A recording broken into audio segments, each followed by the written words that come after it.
Welcome to today's webinar, Evaluating Hamilton's Neighborhood Action Strategy. I'm very pleased to be welcoming Sarah Wakefield, Associate Professor at the University of Toronto, to today's webinar. My name is Sylvia Chu, and I'm the Director of Deepening Community at Tamarack, and I'm happy to be moderating today's learning session. To address rising inequality, a growing number of Canadian municipalities are implementing neighborhood-based strategies to address poverty, inclusion, and a number of other complex social issues. Today's webinar will discuss ways of evaluating the planning, implementation, and ultimately the outcomes of neighborhood-based strategies using Hamilton, Ontario's Neighbourhood Action Strategy as a case example. In particular, Sarah will be highlighting the lessons that she and her team have learned while evaluating large-scale, multi-sector interventions that bundle together multiple projects and involve a variety of diverse stakeholders. She'll also share advice with us around how best to communicate the evaluation findings with decision makers. So I'm pleased to introduce Sarah. As I mentioned, Sarah is an associate professor in the Department of Geography and Planning at the University of Toronto. She's also the director of the Health Studies program at University College. Her research has two main themes. The first is food security policy and practice, and the second is improving neighborhood health through participatory community development and community-based research.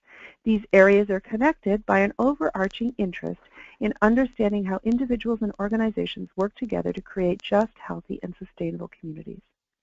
Sarah works closely with community organizations and health policy actors to enhance the relevance of her research.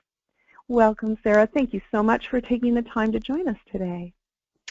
Well, thanks very much for that introduction, Sylvia, and thanks everyone who was interested enough to join the webinar. I really appreciate the audience that I'm able to share this work with.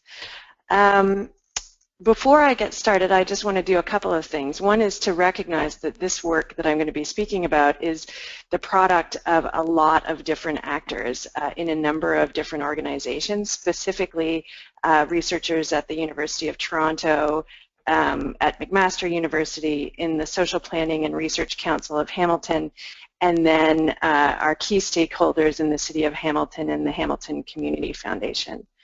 I also want to acknowledge the artwork of Paul Elia. He is a local Hamilton artist who I think really captures a lot of the things I think that people expect to see when they hear a story about Hamilton, but also a lot of the beauty in the city that I actually call home and feel a great deal of affection for.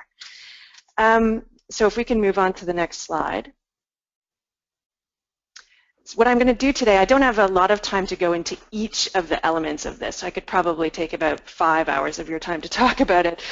So what I'm going to do is give a brief overview of the strategy itself, just so everyone is aware of what it is and how it may differ from other neighborhood strategies that they might have heard of. Then really focus in on how it's being evaluated. This is a very complex evaluation process. Not everyone is going to be able to achieve the magnitude of the evaluation, but I think we have some key elements that would be useful in almost any context. I'm going to give you a little bit of a sense of a very small taste of the data that we've been able to collect so far, and then focus in on the challenges and lessons that we've learned through this process. So next slide, please.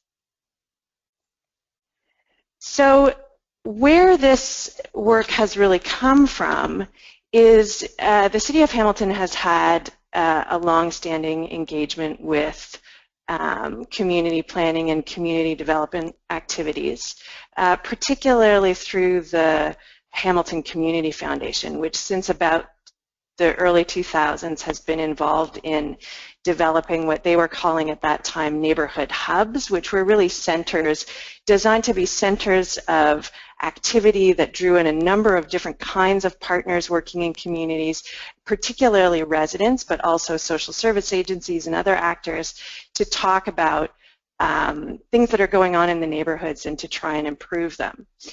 When the city got really deeply involved was actually after the publication of a series of newspaper articles in the Hamilton Spectator that highlighted very significant disparities in health between the most affluent and least affluent neighborhoods in the city. So if you just take a look at this little graphic here, what you can see is the red areas are areas of poor health and the green areas are areas of high health. And in some cases there were differences. So in terms of average age at death, there was actually a difference between the richest and poorest neighborhoods of about 20 years, which is very, very significant. So as a result of that, what we have seen is the City of Hamilton becoming increasingly engaged in providing some sort of a strategy to guide the activities in the neighborhoods promoted to promote those neighborhoods, develop them, and make them better places to live from the residents' perspective. And so next slide, please. So what that has looked like is basically there's 4 components of the strategy. The first is really building on the existing community development work that was taking place in neighborhoods by providing professional community developers to support residents in their activities. A key component of that work has been to assist the residents to develop these neighborhood action plans. And what these plans do is gives residents a venue for talking about what they see as the key issues in their neighborhoods, what they see as their key assets, and trying to come up with actions that they would work towards with the city and other partners to improve their neighborhoods. Associated with this is a funding provided by the city, as well as other kinds of funding provided by the Community Foundation and other partners that is intended to support the activities identified in the plan.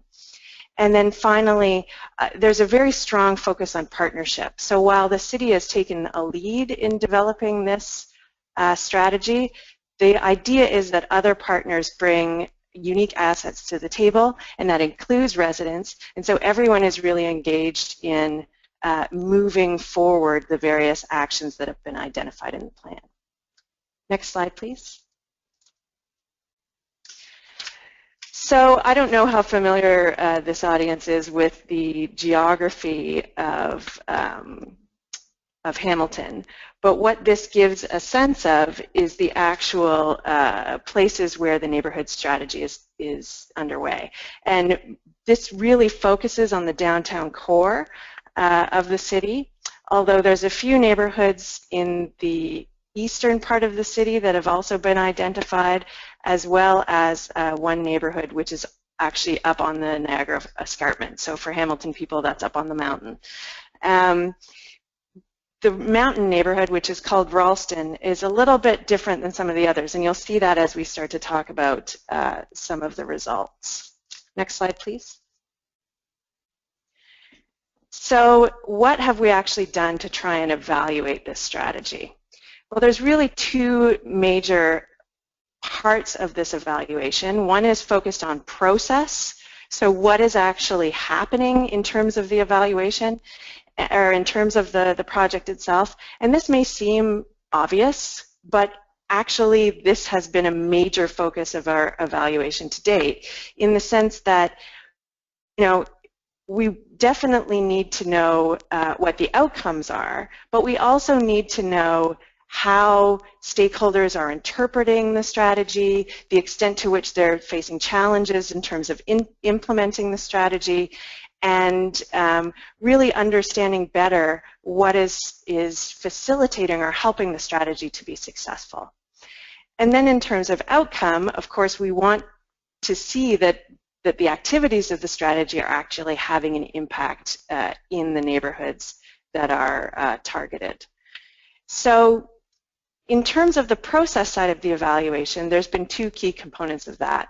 One is a series of qualitative in-depth interviews and focus groups with key stakeholders within both the planning process on the city side, but also with key community organizations and with residents who are working actively within the planning teams and in their communities to try and create change.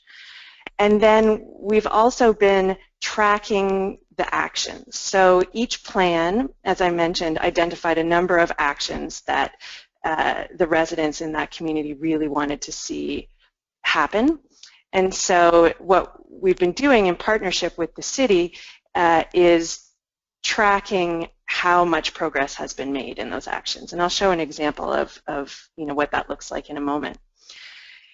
And then another key component of this evaluation, and probably from a financial perspective, the most costly component of the evaluation is the Hamilton Neighborhood Study. And what that is doing is actually investigating both before the strategy is fully implemented, and then hopefully, as long as we can successfully get funding, what's happened afterwards. And so we're also, as the evaluation is, or the strategy is rolling out, doing several points in time. So we actually have our first interim results in terms of, so we have some pre-strategy information for some neighborhoods, and then some more recent information that gives a sense of how things are changing in those neighborhoods. In terms of the kinds of questions, the focus is on both place-based indicators, so what do you think about your neighborhood, how, what kinds of problems or issues do you encounter, as well as people-based outcomes. So looking specifically at some health outcomes, but health outcomes that are more malleable to change. So things related to, say, mental health, for example, rather than mortality rates or something like that. We also are looking at the neighborhood level in terms of easily accessible information, either from Statistics Canada or in some cases from the city, about things like income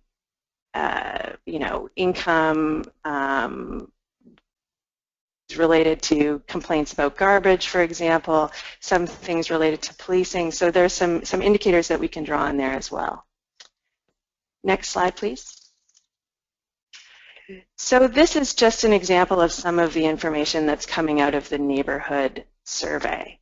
So I should note that there's actually almost 2,000 respondents for this survey for the first round of data collection, which includes residents in a subset of the neighborhoods. So not all of the neighborhoods were included, unfortunately, but enough of the neighborhoods to give a little bit of a sense of the variation. And so the neighborhood names are across the bottom there. And so what you can see here is a sense of how satisfied people are saying they are with their neighborhoods. What's interesting about this, from our perspective, is that despite the fact that these neighborhoods are kind of seen in popular media and sometimes within the city as maybe not the best places to live. In fact, the residents are highly satisfied with all of the neighborhoods. So you see quite a lot of high levels of satisfaction. But you also see some diversity. And so interestingly, for example, Ralston, which is the neighborhood that's more a little bit in the periphery of the city, has higher rates of people being very satisfied with their neighborhood. Next slide, please. This is an indication of the actions. So I'm not going to go into a great deal of detail about all of the numbers here, but what I want to highlight is that, first of all, the number of actions that were identified through the plans. We are looking at many activities being undertaken. In some cases, these are being double counted because more than one organization within the city or division within the city has some responsibility, but there is around 300 actions actually being tracked. And so what you see here is a sense both of who's involved in terms of city departments, and then also how many of those actions have been completed, how many are underway, and then there's this category of non-active, which could include things that haven't started yet, because there is an idea that this was going to be a phased process, and so some have been sort of scheduled or slated to start a little bit later, and then others have been may have the priorities within the neighborhood may have changed, and so I'm going to come back to that issue in a minute in terms of how we deal with the dynamics of community engagement and action in these kinds of in any neighborhood. Next slide, please. So we also, as I mentioned, did a number of interviews, and I don't have time to go into a lot of detail. What we did with those interviews, we actually conducted the interviews. We then had them transcribed and analyzed using qualitative software package, just to support us in really hammering out what are the key themes, what are the major messages that people are providing us with. And I'm just going to highlight one of those, which is the idea that, in fact, what we are seeing is some changing ways of doing business within the city, a sense that from city staff as well as from residents, that the kinds of engagement that people within the city are able to provide in terms of responsiveness, in terms of being able to work with residents to create a good outcome, they're actually seeing some changes there. And that part of that has to do with the fact that this is a priority of the city itself. And then on the flip side of that, there continue to be challenges, particularly in terms of what some residents see as the rigidity of city rules and structures. And so there is some ways to go, I think, still in terms of being able to support these activities as best we can. Next slide, please. And then this is just to give you a sense again of this idea of the pre and post. So obviously this isn't completely post because we are still, the strategy is still very much underway, but this does give a little bit of a sense of, at the first round of follow-up, are we seeing any changes within the neighborhoods? And so here's two examples and of two different neighborhoods, and what we have seen in those neighborhoods is actually quite an increase in being satisfied with their neighborhood, not a great deal of increase in terms of being very satisfied. This is interesting because certainly it's been popular with City Council in particular in order to be able to say, yes, the strategy is having an effect. There are issues, I think, related to how statistically significant these changes are, whether we can fully track them to the activities of the strategy, but that's actually where the interviews and the action tracking actually come in, become very helpful, is that you can start to make those connections in ways that you wouldn't be able to if you just focus exclusively on outcome. I should also mention that the preliminary results are also seeing increases in terms of residents saying that they have access to information about the city and that they feel engaged with their neighborhood. So we are seeing some trends in a positive direction. Next slide, please. So what I'd really like to spend a little bit of time talking about, and of course I'm willing to go back and talk about anything you'd like in the question period, but I'd really like to spend a little bit of time talking about the kinds of challenges that we've faced and the lessons that we've learned in doing this evaluation.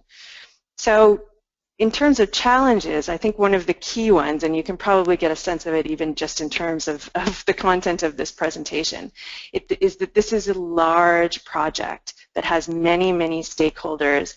It has many sub-activities, so rather than being able to say, here is one intervention, let's measure that intervention, there's actually, you know, many hundreds of activities taking place, and we're sort of needing to measure and follow up with each of those. And so it makes it very challenging to keep track of and to be aware of all the activities and all the changes that are taking place in every neighborhood within the strategy. The second challenge is related to this issue of what's called an evaluation research fidelity. So what we've been finding is that sometimes we face resistance in terms of from the academic or professional evaluation side, saying, well, by feeding back your results to the folks in charge of the intervention, aren't you actually changing the intervention?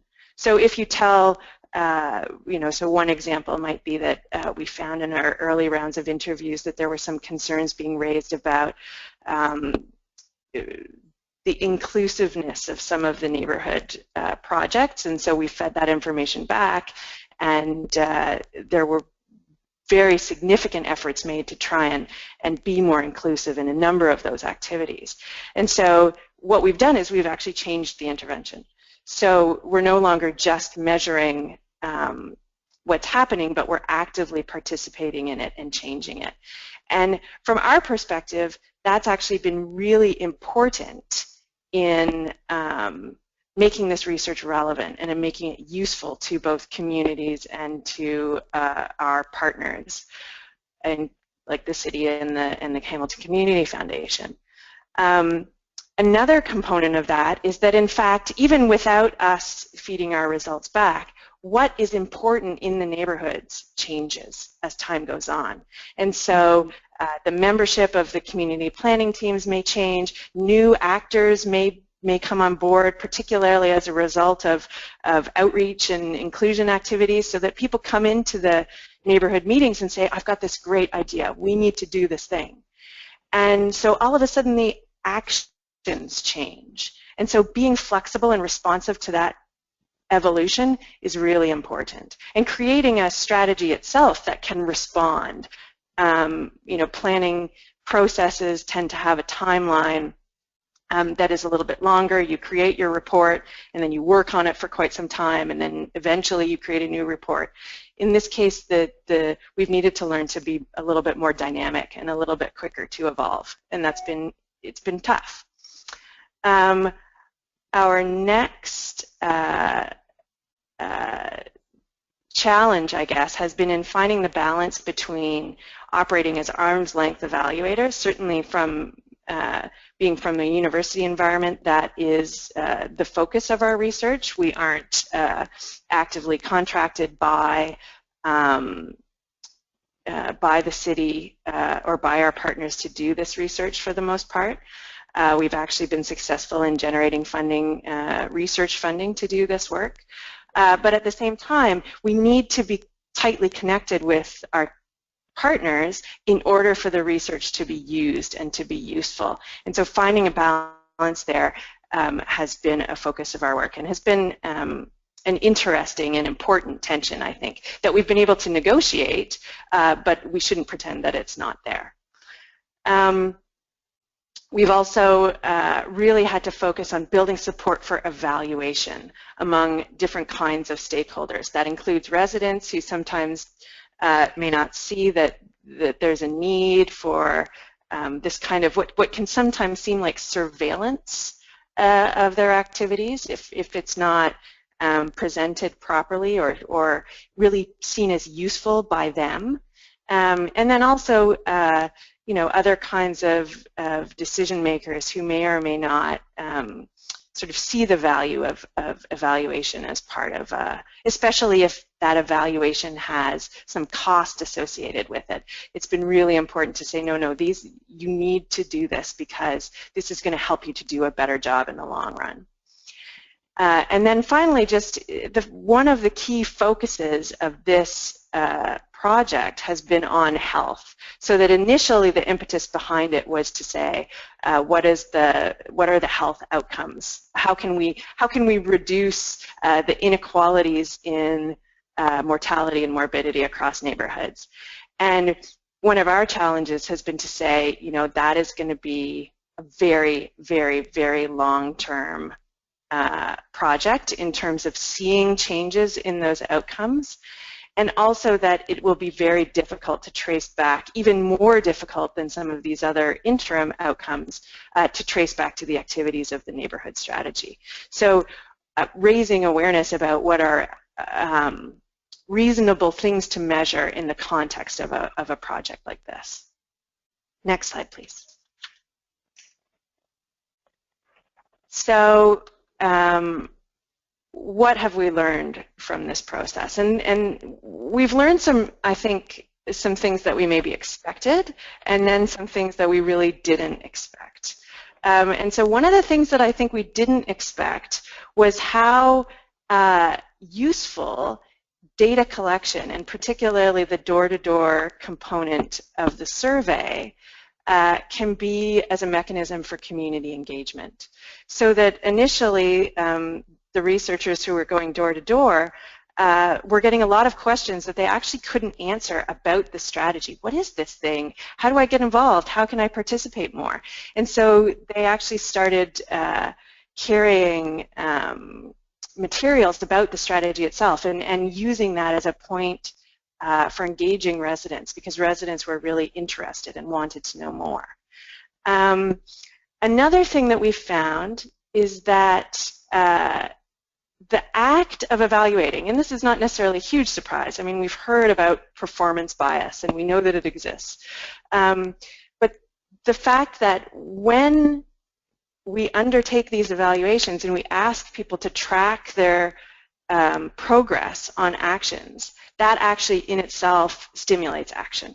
So people would say things like, oh, we forgot that we were supposed to be working on that, and that's a good reminder, and let's get moving, and we can keep moving forward. So the actual evaluation itself has helped to move the project forward, the strategy forward. I think the third point I'd like to make is that we've found it very, especially coming from you know, an academic environment where the focus is on publishing research in peer-reviewed journals, for example, making sure that the results of the research are being communicated in a way that is both accessible and useful to the audiences that we work with. And these audiences are multiple. So we are bringing our results back to the residents in the neighborhoods, to our sort of partnership team, so the evaluation team itself, as well as to council. We're also creating materials for public, you know, sort of for public consumption. And so making sure that those materials are actually helpful and useful to the people who we are ostensibly doing this evaluation for. And so making sure that we are doing our job in terms of making the information available.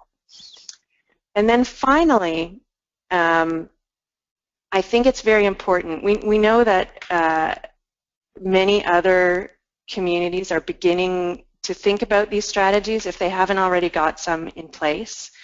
And I want to highlight, I think, the really important and unique feature of the Hamilton Neighborhood Action Strategy being a strong focus on equity and on reducing disparities. And so in the context of other strategies that maybe don't emphasize equity as much, that actually shapes the way that you think about what the purpose is of what you're trying to accomplish, and then how you actually might choose to evaluate it. So what are the goals that you're really working toward? And where that also comes out is in terms of the way that both the evaluation process and the strategy itself connects to residents. So both how is this related to residents, how much of a say do they have in determining whether we say that the strategy is being effective or not, but then also how are residents portrayed in the materials that are presented. And so one of the challenges with the initial series of newspaper articles on this topic was that many residents felt that those articles were were stigmatizing their neighborhoods. And it wasn't about the data necessarily, it was about the presentation of that data. So it was about what were people saying, who got a chance to speak about the neighborhoods. So often it was people from the outside looking in and saying, ugh, looks like there's a problem in that neighborhood, without actually asking or trying to understand from a resident perspective what's actually taking place. So that, to me, I think has been a central goal, and it's been something we've tried to really put into the evaluation. And then finally, and I think relatedly, is this idea of certainly in Hamilton, but this is not unique to Hamilton, and I've done policy work in other contexts, and certainly it's very similar. There's not necessarily always a great deal of responsiveness, especially in areas of the city that aren't necessarily designed for immediate responsiveness. So maybe garbage collection, you can phone and get your garbage collected if it wasn't collected. But there are other areas where, focusing on neighborhoods and on making sure that people, especially in lower income or marginalized neighborhoods, actually have access to trying to change their neighborhoods through the city, that hasn't really been an easy thing to do. And so having a strategy that actually focuses on trying to change that relationship, I think, has been really important for Hamilton, and it has really contributed to what I think is so far a very successful initiative. And so maybe I will leave it there and open the floor up for questions. Hi, Sarah. Well, I've got a couple questions here from some of our attendees.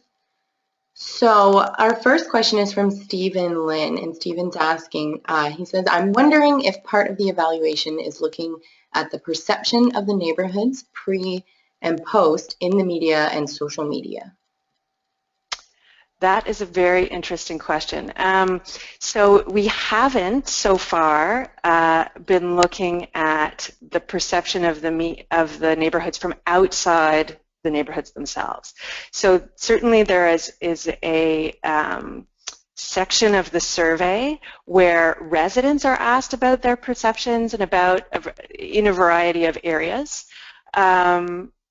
But we haven't focused so much on looking at those perceptions from outside. And I think part of that is a question of strategy in terms of, I think from our perspective, it's more important what the residents think about their neighborhood than what people outside think, and that as the neighborhoods themselves change, the outside perceptions may also change.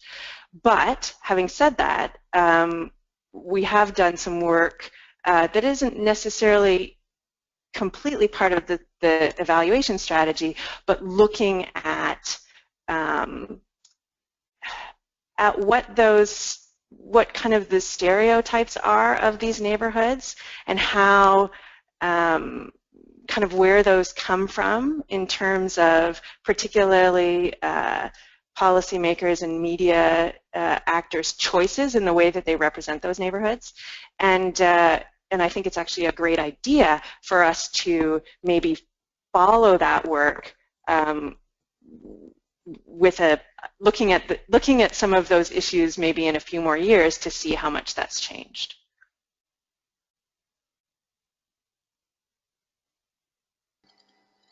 Okay. Hello? Great. Yeah, we've got a couple other questions. So I have a question from David.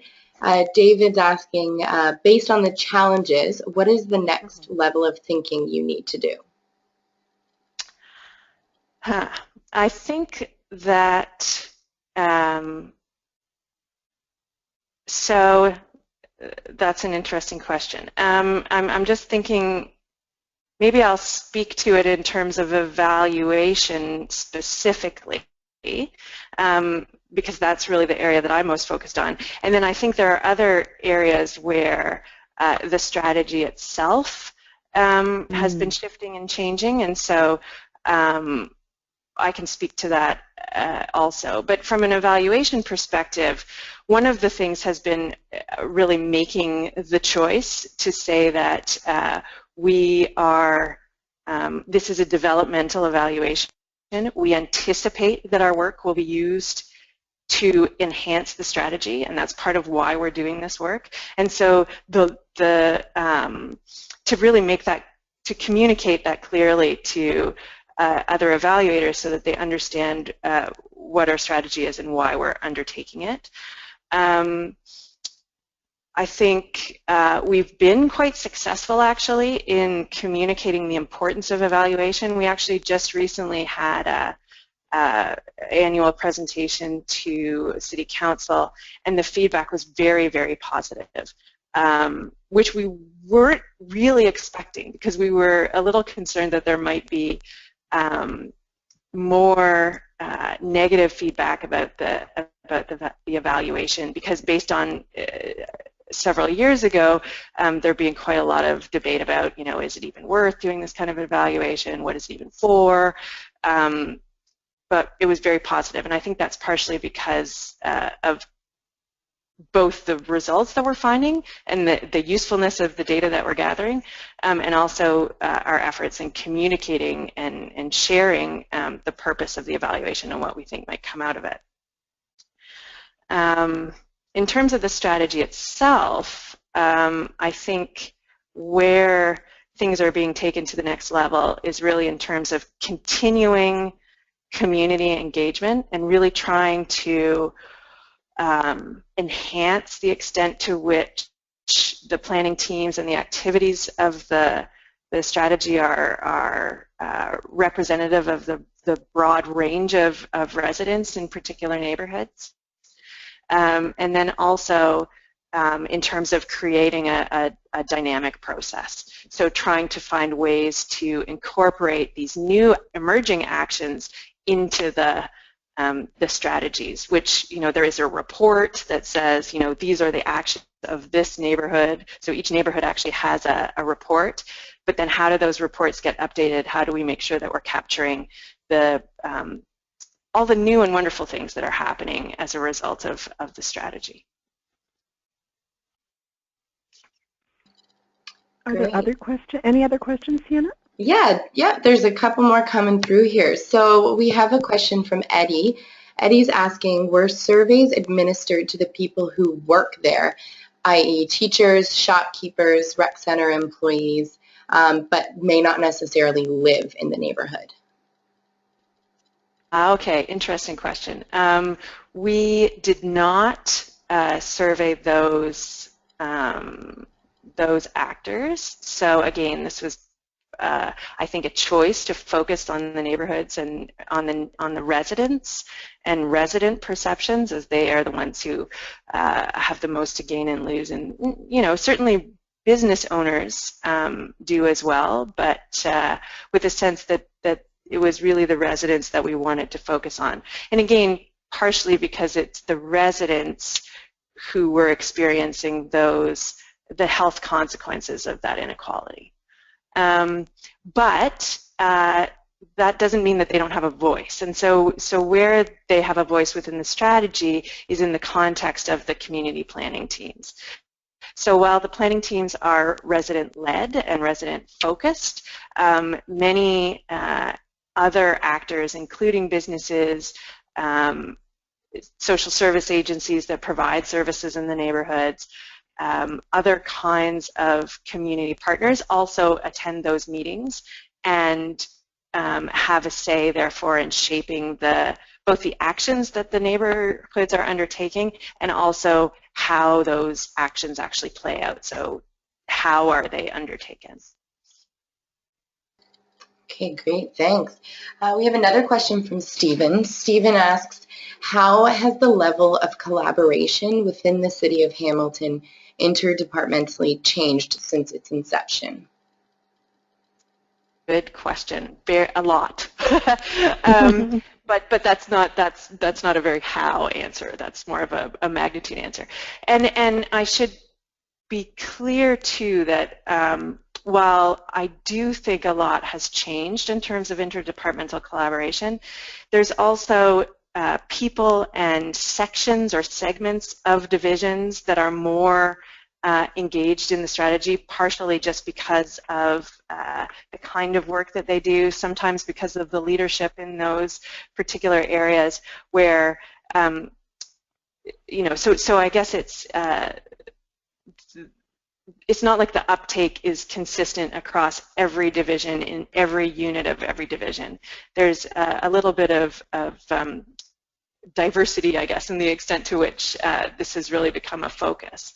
But in terms of that collaboration, it's been interesting to me, and certainly in the in-depth interviews, the kinds of you know, when people actually start to talk to you about what's happening in depth, you start to hear really interesting stories about how at the beginning of this process, you know, people had never talked to folks in the other division, even when they're when you think about it, there's a clear overlap in the kinds of things that they're trying to accomplish, but they just never had a reason, or they'd never encountered each other in kind of their normal day-to-day activities. And so part of it is just by having an explicit geographic focus, what's been interesting is that then people from the city actually have an opportunity to talk to each other about what's going on in that particular area. And that actually creates connections that weren't there before. Mm-hmm. Part of it has been about the connection, the fact that this has been seen as a very high priority for the city, both in terms of support from council, and in fact in our latest round of discussion with council, one of the questions that came from the committee was, you know, who is not getting on board, and how can we sort of make them get on board? And I think the choice of the city staff person who was responding to the question was to say that everyone is on board, which which is to a certain extent true, but also what we see is that is a very having that kind of direction and that kind of commitment has really made staff think twice about their activities and whether there are things that they can do to support the strategy. And in some cases, that's them being approached by other staff or by residents to say, is there anything you can do to help us? And in some cases, it's actually staff coming forward and saying, you know, I have this this thing that we're working on, and maybe there's something we can do. Maybe we can do it faster in the neighborhoods of the neighborhood action strategy, or maybe there's a way that we could connect what we're doing with the strategy. And so there's been a lot of engagement, I think. I think we probably have time for one more comment and or question. Awesome. Yeah, so we have a question from Celeste, and Celeste asks, has gentrification in these neighborhoods begun to change the strategies and research in any ways that you've noticed? Gentrification is a very interesting question, and I had meant actually to flag the fact that you know, for those of you who may not have been to Hamilton in a while, gentrification is actually emerging as a really significant issue, particularly in the neighborhoods that are closest to the downtown. So how has it changed? I mean, I think that it's always been a concern, both I'm just trying to think about how to structure my answer. I would say that one of the ways that it has kind of been in our minds, in the way the strategy has been playing out, I think, is in relation to who comes to the planning team tables. And so one of the challenges that you face in some of the neighborhoods, particularly the ones that are either more gentrified or are rapidly gentrifying, is that the folks who come to the table most quickly are often those people who have recently purchased a home in the neighborhood and are fixing it up. So they basically are the gentrifiers. And so, and they need a place at the table, but it's important that their agenda or their vision in terms of what a neighborhood should look like and what makes it successful isn't the only vision and voice at the table. And so that's been a concern, I think, almost right from the beginning in terms of the way the strategy has been playing out. I think that in terms of the evaluation, the challenge has always been for us, what is the relationship between the neighborhood strategy and the outcomes that we're seeing versus just neighborhood change, which has nothing to do with the strategy and the outcomes that we're seeing. And so I would anticipate actually that in the neighborhoods that are gentrifying, that you would see certain kinds of responses become more positive just based on some of those changes. Some of it may have to do with sort of the influx of money and the ability to maintain property. Some of it may come with you know, a revitalization of schools in terms of more young families moving in, and so maybe a sense that the schools are more vibrant. Some of it, but the good thing about the evaluation, the survey, I think, and I'm not sure that I flagged it, is that the pre and post, it's not a panel survey, so it's not like we survey a bunch of people first and say, what did you think about the neighborhood? And then we survey a bunch of different people after. We're actually following, that research team is following the same group of people over time. And so our hope there, and one of the major reasons for doing that format, because it's much more difficult to do it that way, but the reason for doing that is to actually make sure that the people, that it's not just the case that the people are changing, but that it's actually that the people who live in the neighborhoods and have lived there for some time, that their perception of their neighborhood is changing, so that we can capture how much of that is a shift in terms of the actual people living in those neighborhoods, say 5 years ago, what they think about their neighborhoods today.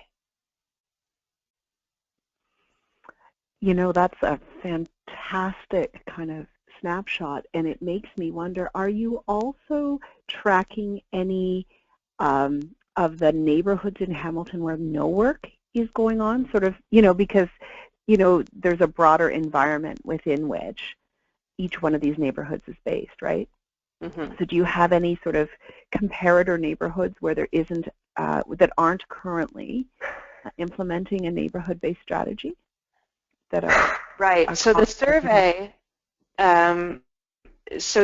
itself, we don't have a comparison neighborhood per se, but there is a group of people who are called the comparison group, and what they do is they're actually randomly selected from neighborhoods that are not in the strategy,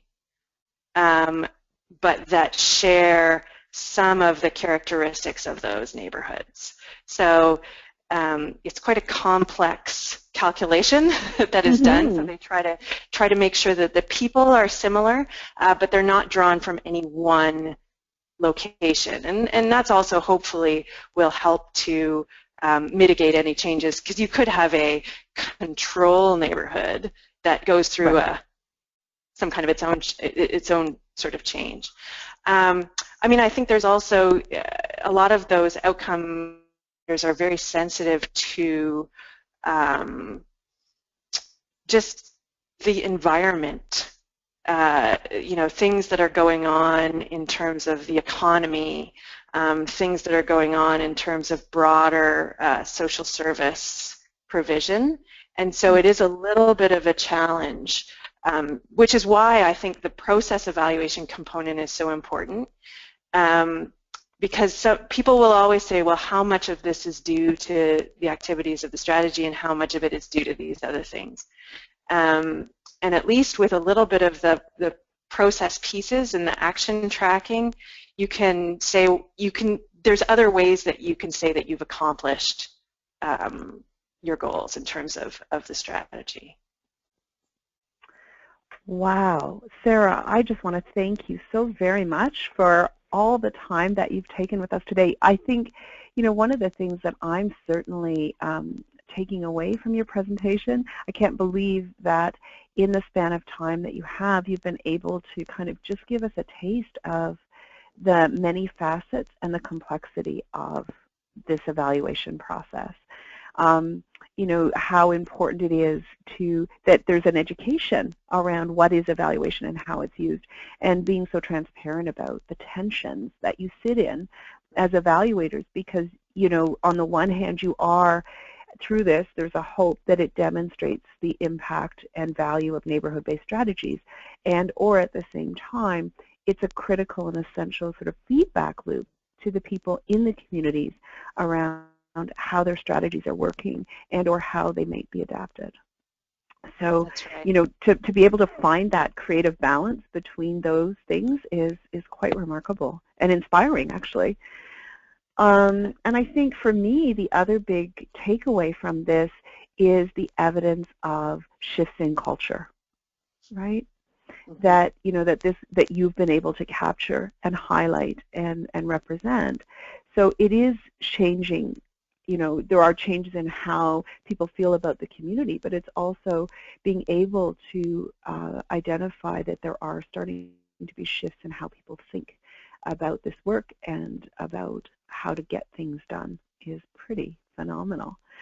So just thank you again so very much, and to everyone else who's joined us today for being so engaged and bringing such great and thoughtful questions to the dialogue section. Just want to remind you that in a couple of days, we will send out an email to everyone that includes a link to the audio portion of today's webinar, as well as the slide deck and any other materials that we've talked about today.